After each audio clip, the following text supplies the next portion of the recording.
The special features of this weapon is that you can throw this weapon by holding the melee button to let it fly out like a boomerang. The next is the explosion you can trigger by using the secondary fire when the weapon is in flight.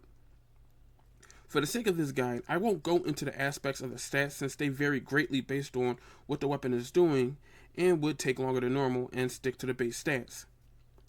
The reason is due to how extensive the stats can be, so if you want to know more, click the link in the description box down below for more details. The primary damage type is Viral, which procs Virus. This increases damage done to enemy health. Critical chance sits at 20% and status chance sits at 35%. This weapon can be flexed in any way, but heads more to status. You can use critical if you want more kick. Just remember to pair it with critical damage. The obvious weaknesses is that the weapon has lag when you use a regular attack, which would leave you wide open for damage. The second is that you can't block damage if you toss it out. You'll have to wait for it to return. Until then, you are vulnerable. Overall, this weapon is a test of patience since you can be left open to attack, so pick times when you should guard or when you want to deal damage. Keep in mind that the game changed how secondaries and glaive weapons work.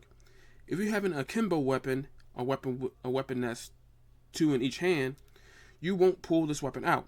If you have a single secondary weapon, for example like the Lado, you'll automatically equip the glaive.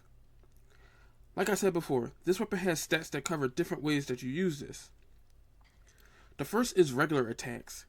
Try not to overinvest in attacking as you may take more damage than you can deal.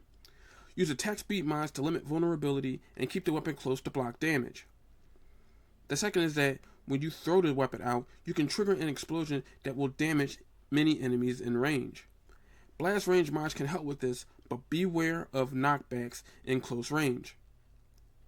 Finally, since this weapon is a glaive, it will bounce in closed spaces. So if you have mods that increase bounce and attack range, use them. On the flip side, you can limit time in flight to bring it back sooner and defend yourself. Remember, patience is key to using glaives in this game since you don't want to be bursted down when you throw it out to deal damage. Pick and choose when to use this and you'll be fine.